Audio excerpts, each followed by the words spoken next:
Good evening guys, आप सभी का अपने YouTube channel help us for SSC and banking में आप सभी का मैं वेलकम करता हूं। आज से हमने एक नई सीरीज स्टार्ट की है जिसमें जो हमारी कंप्लीट हिस्ट्री है उन सभी को हम स्टेप बाय स्टेप कंप्लीट करेंगे।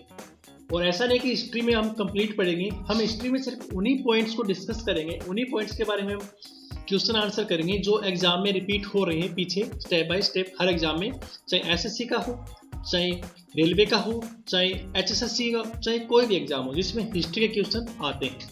ये जितने भी जो हम डिस्कस करेंगे जो भी पॉइंट्स, ठीक है, उनको हम पार्ट में डिवाइड कर रहे हैं। जैसे आज हम पार्ट 1, इसमें हम 3-4 टॉपिक के बारे में डिस्कस करेंगे, ठीक है। अगर आपको ये पार्ट अच्छा लगता है, आपको वीडियो अच्छी लगती है, आप कमेंट करते हो तो हम इसका सेकंड पार्ट लेकर आएंगे, उसमें आगे के स्टेप हम कंप्लीट करेंगे। यानी कि हम स्टेप बाय स्टेप पूरी हिस्ट्री कंप्लीट कर देंगे अपने इस 5-10 वीडियो के अंदर। तो प्लीज़ अगर आप इस चैनल को पहली बार देख रहे हैं तो प्लीज़ इसको सब्सक्राइब कर लीजिए, क्योंकि सब्सक्राइब बिल्कुल फ्री, आपका एक भी पैसा नहीं लगता। इसका बेनिफिट क्या है? आपको बेनिफिट इसका ये है कि जब भी हम कोई नई वीडियो अपलोड करेंगे तो आपके पास उसकी सूचना आपको मिलती रहेगी कि हमने कौन सी वीडियो कब अपलोड की।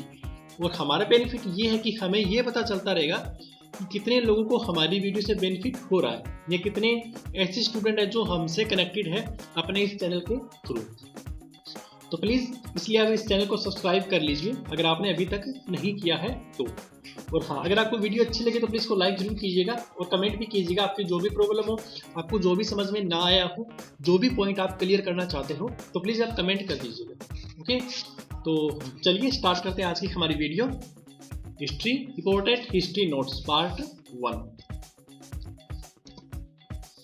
सबसे पहले हम बात करेंगे वेदास कि जो भी वेद है उनसे संबंधित कौन कौन से क्वेश्चन आपके एग्जाम में आ सकते हैं, पीछे कौन से क्वेश्चन एग्जाम में पूछे गए हैं, उन सभी के बारे में डिस्कस करेंगे। कंप्लीट इसको डिस्कस नहीं करेंगे, सिर्फ इसके जो इंपॉर्टेंट पॉइंट्स है उन्हीं को हम डिस्कस करेंगे। तो जो मैं पॉइंट बोलता जा रहा हूँ, अगर आप चाहो तो उन्हें राइट डाउन कर सकते हैं वीडियो को पॉज करके। सबसे पहले बात करते हैं वेद की। तो देखिए, वेद भारत का सबसे प्राचीन धर्म ग्रंथ है वेद। यानी अगर आपसे एग्जाम में ये पूछा जाए कि सबसे प्राचीन धर्म ग्रंथ कौन सा है, तो वो है वेद। दूसरा क्वेश्चन ये आ सकता है कि वेद की रचना किसने की, या फिर जो वेद के जो संकलन करता थे उनका नाम क्या है। देखिए, उन्हें शॉर्ट में हम कहते हैं वेद व्यास, लेकिन उनका जो पूरा नाम क्या था, महर्षि कृष्ण देवपायन वेद व्यास। ठीक है, तो ये तो बात हुई वेद की। अब बात करते हैं इनके पार्ट की कि कितने वेद हैं। तो देखिए, टोटल 4 वेद हैं, ऋग्वेद, यजुर्वेद, सामवेद, अथर्ववेद। सबसे पहले बात करते हैं ऋग्वेद की। ऋग्वेद में सबसे पहले आपसे क्वेश्चन ये आता है, आपको पता होना चाहिए, या अगर ऐसा कहीं एग्जाम में जो सबसे ज़्यादा क्वेश्चन ये आता है कि ऋग्वेद के अंदर कितने मंडल है। देखिए, ऋग्वेद में 10 मंडल है, 1028 इसके अंदर सूक्त हैं और 10,462 ऋचाएँ हैं। अगर आपसे ये पूछे कि ऋग्वेद क्या होता है, तो आपको मैं बताऊंगा जो ऋचाएँ हैं 10,462, उनको एक स्टेप बाय स्टेप उनका जो एक संग्रह किया जाता है उन्हें ऋग्वेद कहा जाता है। और अगला क्वेश्चन ये बनता है कि ये जो ऋचाएँ हैं, ठीक है, इनको जो पढ़ता है उस ऋषि को क्या कहा जाता है। देखिए, जो ऋचाओं को पढ़ता है उस ऋषि को होत्री कहा जाता है। ठीक है, इसके अलावा जो ऋग्वेद है वो सबसे ज़्यादा यूज किस लिए होता है। आपको पता है, इंडिया के अंदर आर्य आए थे, आर्य जाति आई थी।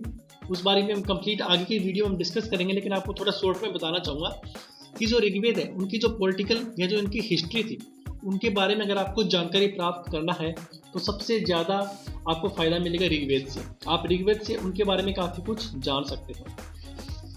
अगला क्वेश्चन ये बनता है, अगर आपसे पूछा जाए तो आपने सुना होगा गायत्री मंत्र के बारे में, ठीक है, कि गायत्री मंत्र किसने लिखा है, कौन से मंडल में है, कौन से वेद के अंदर। तो देखिए, गायत्री मंत्र ऋग्वेद के अंदर है। अगर आपसे ये पूछा जाए कौन से मंडल में है, तो देखिए गायत्री मंडल है वो 3रे मंडल के अंदर है ऋग्वेद की।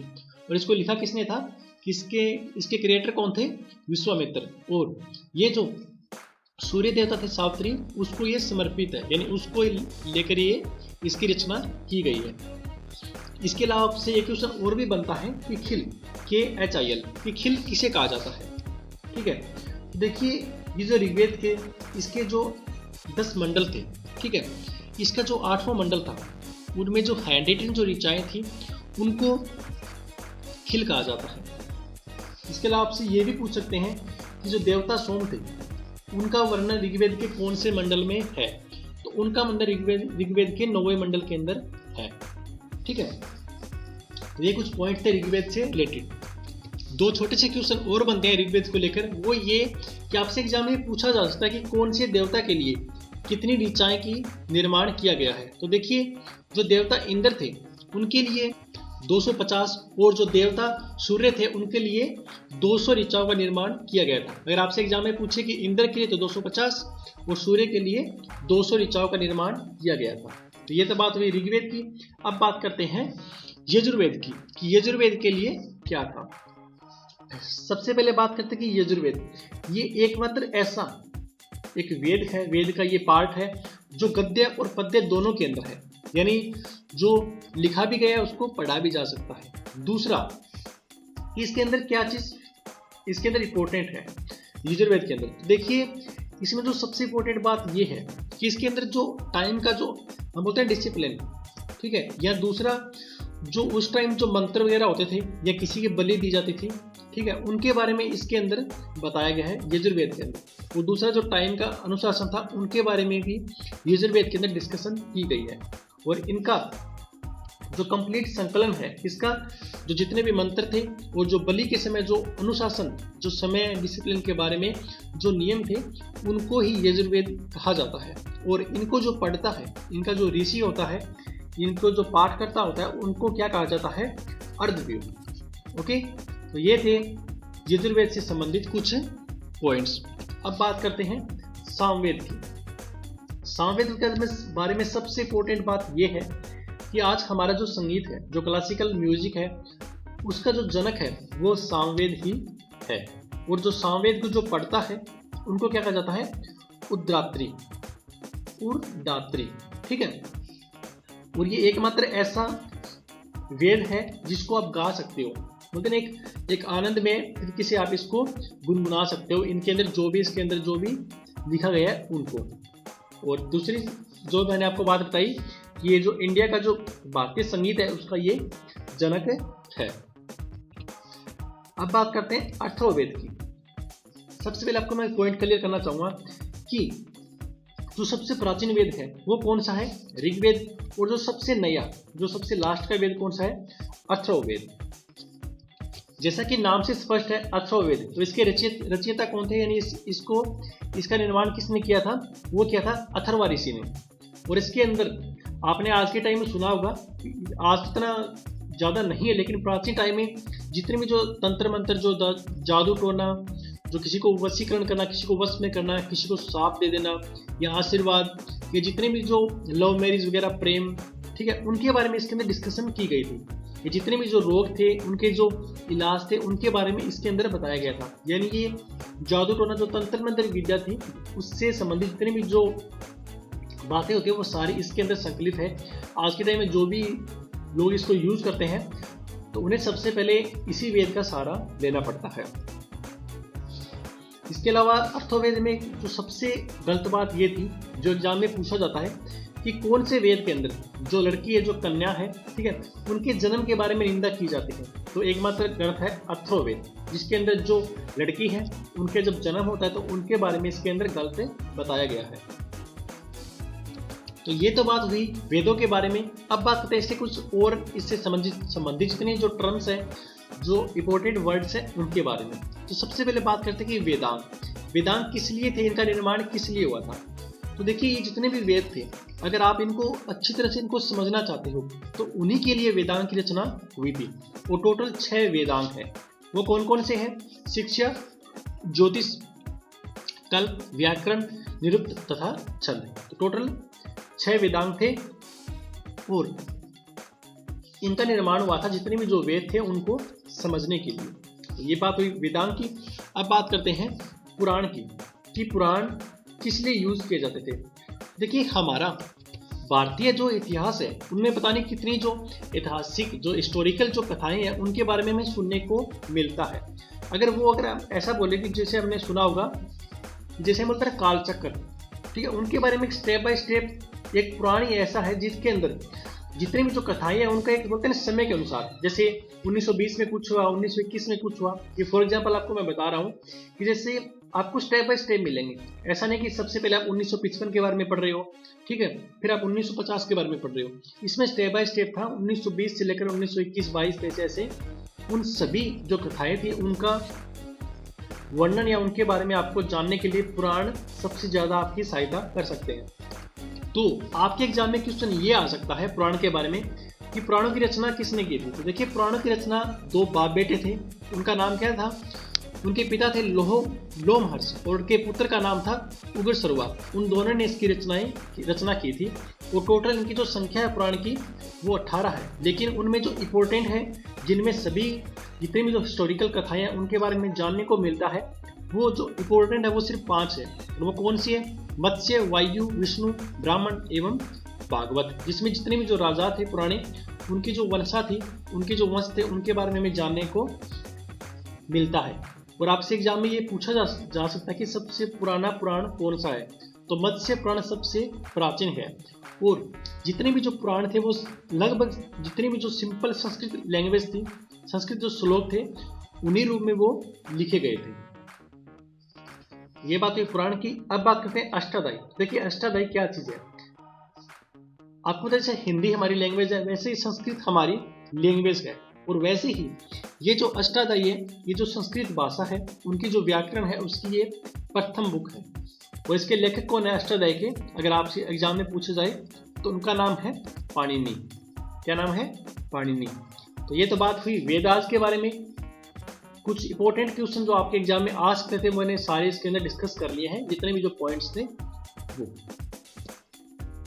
अब बात करते हैं बौद्ध धर्म के बारे में। बौद्ध धर्म एक ऐसा अच्छा टॉपिक है जिसमें एग्जाम में काफी बार क्वेश्चन रिपीट होते रहते हैं और हर एग्जाम में एक दो क्वेश्चन इससे आ ही जाते हैं। तो सबसे पहले बात करते हैं कि बौद्ध धर्म, कि बौद्ध धर्म की स्थापना किसने की थी, तो वो की थी गौतम बुद्ध ने। और इसके अलावा एग्जाम में ये भी पूछा जा सकता है कि एशिया का लाइट ऑफ एशिया किसे कहा जाता है, तो लाइट ऑफ एशिया कहा जाता है गौतम बुद्ध को। और उन्होंने किसकी स्थापना की थी, बौद्ध धर्म की। और ये कब से कब तक चला था, 563 ईसा पूर्व से 483 ईसा पूर्व तक। आपसे एग्जाम में ये भी पूछा जा सकता कि महात्मा जो बुद्ध थे, ठीक है, या जो गौतम बुद्ध थे, उनका जन्म कब हुआ था, तो उनका जन्म हुआ था 563 ईसा पूर्व। और कहाँ पर हुआ था, कपिलवस्तु के जो लुम्बिनी जो एक स्थान था वहां पर इसका जन्म हुआ था।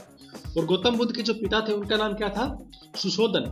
और ये कौन से वंश से थे, ये जो शाक्यगण थे उस वंश से थे। और इसके ये उनके पिता जो थे गौतम बुद्ध के, वो उसके मुखिया थे। और गौतम बुद्ध की जो असली माता थी जिन्होंने इनको जन्म दिया, उनका नाम था माया देवी। लेकिन इनके जन्म के कुछ दिन, शायद 7 दिन के बाद उनकी डेथ हो गई थी। और उसके बाद इनके जितने भी जो इनका जो लालन पोषण किया था, वो इसकी एक सौतेली माँ थी, उनका नाम क्या था, प्रजापति गोमती। उन्होंने इसका नाम पालन पोषण किया था उनकी माँ की डेथ के बाद। और गौतम बुद्ध के जो बचपन का नाम क्या था, सिद्धार्थ। ये कुछ पॉइंट थे जो आपको एग्जाम में पूछे जा सकते हैं गौतम बुद्ध के जन्म से संबंधित। इसके अलावा गौतम बुद्ध की जो मैरिज हुई थी वो 16 साल की अवस्था में हुई थी। यानी जब ये 16 साल के थे तो यशोधरा नामक लड़की थी, उनके साथ इनकी मैरिज कर दी गई थी। अब बात करते हैं जीवन प्रतीक, या जिसे आप बोल सकते हैं जो धर्म प्रतीक थे उनके बारे में। अक्सर एग्जाम में पूछा जाता है, आपको कुछ प्रतीक दिए होते हैं और आपको बताना होता है कि आपको उस प्रतीक की महात्मा बुद्ध की कौन सी जो टाइम था उसके साथ आपको उसका रिलेट करना होता है उसके साथ। जो एग्जाम में पूछे जाते हैं लगभग वो ये पूछे जाते हैं कि घोड़ा, ठीक है, हॉर्स, उसका संबंध किससे है महात्मा बुद्ध की कौन सी घटना के साथ। तो घोड़ा देखिए, जब ये ग्रह त्याग करते हैं उस टाइम से संबंधित कौन सा था, घोड़ा। दूसरा आपसे पूछा जाए कमल और सांड, तो वो इनके जन्म से संबंधित घटना थी। इसके अलावा पीपल, ये जिसे हम बोलते हैं बोधि वृक्ष, जहाँ पर इनको ज्ञान प्राप्त हुआ था। इसके अलावा इसके जो पद चिन्ह, तो पद चिन्ह जब ये इनको निवारण प्राप्त हुआ था उस टाइम से संबंधित घटना थी पद चिन्ह। स्तूप कौन सा था, जब इनकी मृत्यु हुई थी तब। ये कुछ पॉइंट थे जो प्रतीक थे जो आपके एग्जाम में आ सकते हैं महात्मा बुद्ध के जीवन के बारे में। अगला जो पॉइंट बनता है वो ये बनता है कि त्रिरत्न, ये महात्मा बुद्ध के 3 रत्न कौन कौन से थे? तो इनके जो 3 रत्न थे वो कौन से थे? बुद्ध, धम्म एवं संघ, ये इसके 3 रत्न थे। नेक्स्ट जो पार्ट बनता है वो ये बनता है महाविनिष्क्रमण। ये किसे कहा जाता है? तो देखिए आपको पता है जब महात्मा बुद्ध ने कुछ ऐसी चीजें देखी जैसे लोगों की मृत्यु, लोगों को उन्होंने बीमार हुआ देखा था, तो उनके बाद इनका जो इंटरेस्ट था अपनी जो लोकल इसकी जो लाइफ थी उससे इनकी जो रुचि थी वो खत्म हो चुकी थी। यानी ये जितनी भी जो संसारिक जो समस्याएं थी इससे ये मतलब दुखी हो गए थे, तो इसी कारण उन्होंने 29 साल की अवस्था में इन्होंने अपने घर को छोड़ दिया था। तो इसी को कहा जाता है महाविनिष्क्रमण। ठीक है। नेक्स्ट धर्मचक्र प्रवर्तन। तो उसके बाद महात्मा बुद्ध ने क्या किया, वो एक समाधि में बैठ गए और ज्ञान प्राप्त करने के लिए। तो उस टाइम लगभग मतलब 6 साल, इन्हें 6 साल लगे थे। 6 साल इन्होंने तपस्या की थी और जब इनकी आयु 35 साल यानी 29 साल की आयु में इन्होंने घर छोड़ा था, तो 35 साल की उम्र में जाकर इनको ज्ञान प्राप्त हुआ था और उसके बाद ही इनका नाम बुद्ध पड़ा था। ठीक है। तो इन्होंने क्या किया, अपना जो पहला उपदेश दिया था इसने महात्मा बुद्ध ने, वो कहाँ पर दिया था? सारनाथ। तो उसी जो पहला उपदेश था उसी को धर्मचक्र प्रवर्तन कहा जाता है।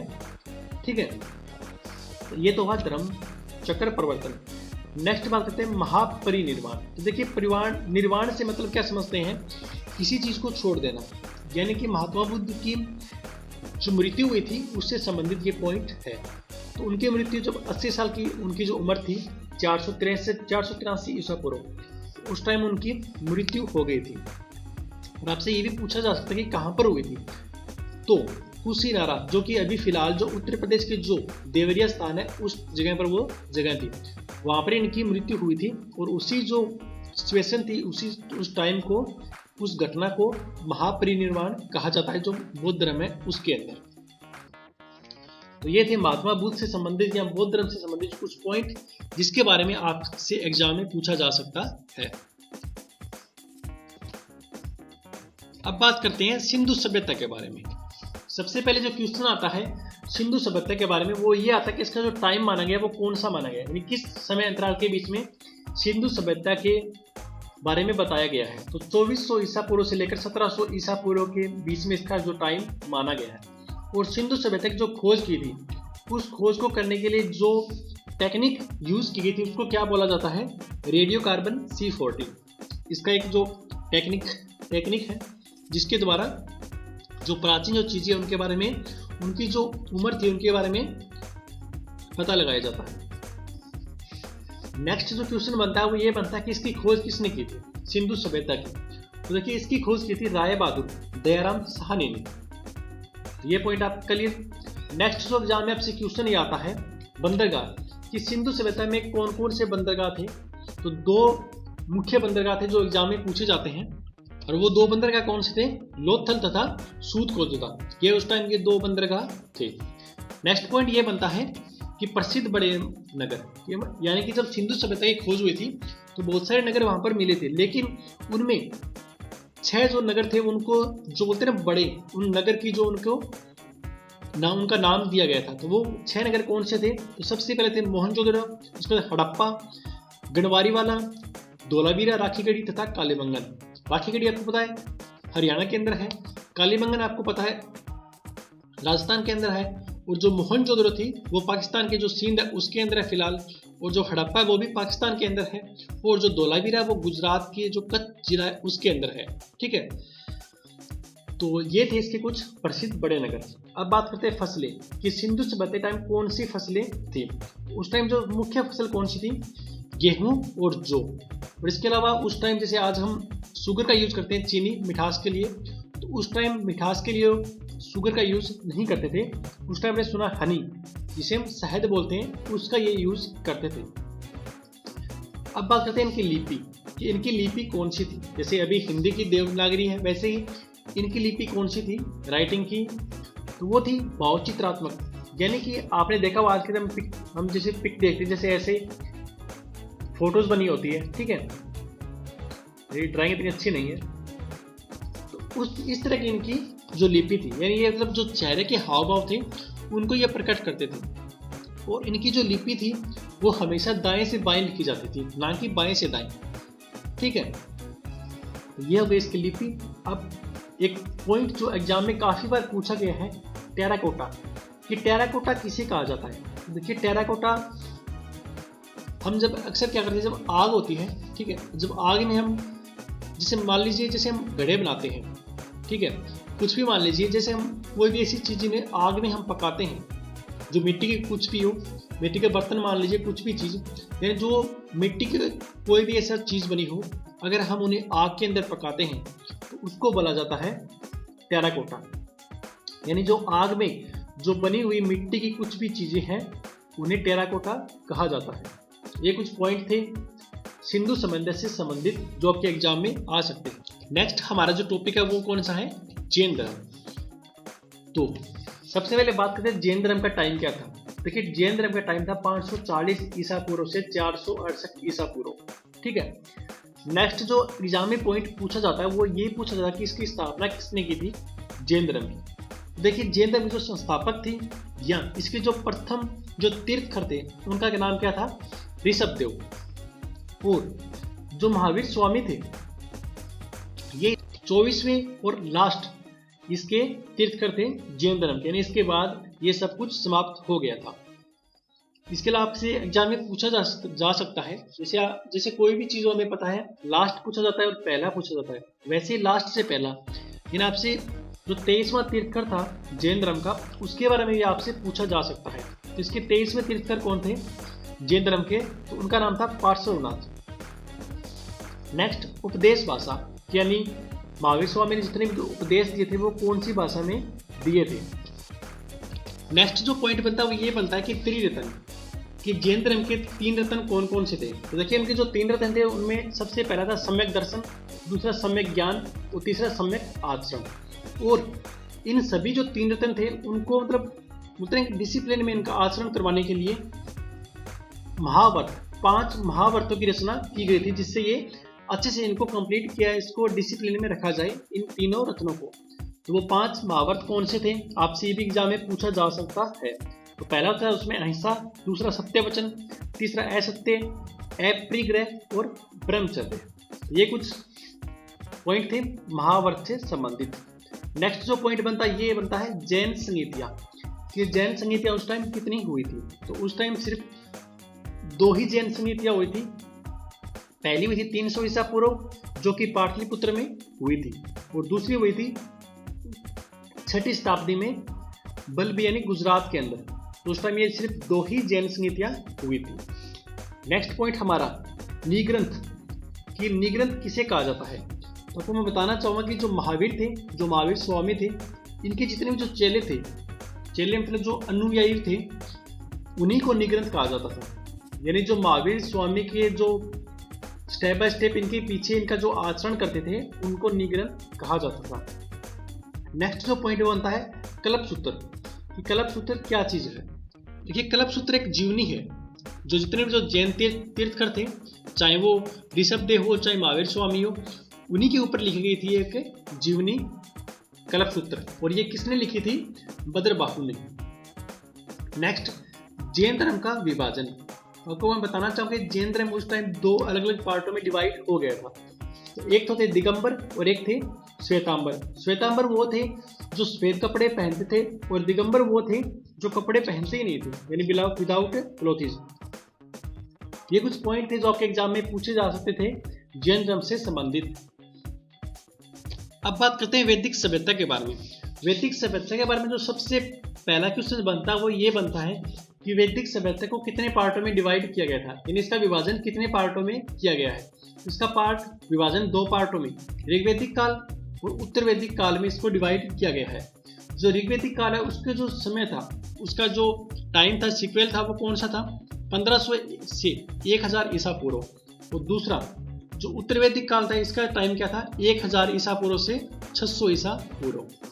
तो सबसे पहला क्वेश्चन यही बनता है। सेकंड आर्य। सबसे पहले आपको मैं बताया था वेद के अंदर कि अगर आपको आर्य के बारे में, इनकी जो पॉलिटिकल सिचुएशन थी, इनकी जो हिस्ट्री थी, अगर आपको इनके बारे में जानना है तो ऋग्वेद सबसे ज़्यादा आपकी मदद कर सकता है। तो जो आर्य थे वे वैदिक सभ्यता के अंदर आते हैं। तो बात करते हैं आर्य के बारे में, कि आर्य के बारे में जो क्वेश्चन बनता है वो ये बनता है कि जो आर्य थे वो सबसे पहले ये कहाँ पर बसे थे, इन्होंने कहाँ पर इन्होंने अपना घर बनाया था, कहाँ पर इन्होंने अपने रहने के लिए अपनी जगह बनाई थी। तो सबसे पहले इन्होंने पंजाब और अफगानिस्तान के अंदर इन्होंने अपना निवास स्थान बनाया था। ठीक है, और इनके द्वारा जो इन्होंने जो सभ्यता का विकास किया था आर्यों ने, उसी को ही वैदिक सभ्यता कहा जाता है रियलिटी के अंदर। और लेकिन एक लेखक थे, उनका नाम क्या था, मैक्स मूलर। जैसे मैंने आपको बताया ना, इनका जो वैश्विक निवास स्थान था वो पंजाब और अफगानिस्तान था, लेकिन ये जो मैक्स मूलर थे, इन्होंने इनका मूल स्थान क्या माना है, जो मध्य एशिया थे उनको माना है। तो ये तो बात हुई इनके रहने के बारे में। अब बात करते हैं इनकी जो व्यवस्था थी, सभ्यता थी, वो कौन सी थी, नगरीय थी या ग्रामीण थी। तो जो आर्य की जो सभ्यता थी वो ग्रामीण सभ्यता थी, उस टाइम इतना विकास नहीं हुआ था। अब बात करते हैं जो आर्य की जो प्रशासनिक इकाई थी, यानी जो इनकी पॉलिटिकल सिचुएशन थी, जिनमें कौन राजा था, कौन उसके नीचे था, वो अलग अलग 5 पार्टों में बंटी हुई थी। तो यानी सबसे जो छोटा था वो कौन था, कुल के बाद ग्राम के बाद विश्व के बाद जन, और जन के बाद राष्ट्र। इस तरह से इनका जो प्रशासनिक इकाई थी वो बंटी हुई थी नीचे से लेकर ऊपर तक। इनके अलावा कुछ क्वेश्चन आपसे पूछा जा सकता है एग्जाम में वैदिक सभ्यता से, उनके बारे में आपको मैं थोड़ा शॉर्ट में बता देता हूँ कि आपसे एग्जाम में पूछा जा सकता है कि वाजपति किसे कहा जाता था। तो उस टाइम जो गोचर, यानी जहाँ पर गाय वगैरह चरती थी, जो भूमि होती थी, उसका जो अधिकारी था उसको वाजपति कहा जाता था। नेक्स्ट, उगर किसे कहा जाता था। तो उस टाइम जितने भी जो क्राइम होते थे, जो भी क्रिमिनल थे, अपराधी थे, उनको जो पकड़ने का जो कार्य होता था उनको उगर कहा जाता था। तो ये कुछ पॉइंट थे जो आपके एग्जाम में आ सकते हैं वैदिक सभ्यता से संबंधित। तो ये था हमारा जो पहला पार्ट था हिस्ट्री को लेकर, हिस्ट्री नोट्स को लेकर, जिसमें मैंने 4-5 अलग अलग टॉपिक के बारे में आपसे मैंने डिस्कशन की। सिर्फ मैंने उन्हीं पॉइंट को आपको बताया जो एग्जाम में पूछे जा रहे हैं और जिनके आगे एग्जाम में रिपीट होने की संभावना है। तो प्लीज़ अगर आपको कोई भी पॉइंट क्लियर करना हो तो प्लीज़ आप कमेंट बॉक्स में कमेंट कीजिए, और हाँ, इस चैनल को सब्सक्राइब जरूर कीजिए और हो सके तो वीडियो को भी लाइक जरूर कीजिए। Thanks for watching, best of luck. Please like, share and subscribe our channel.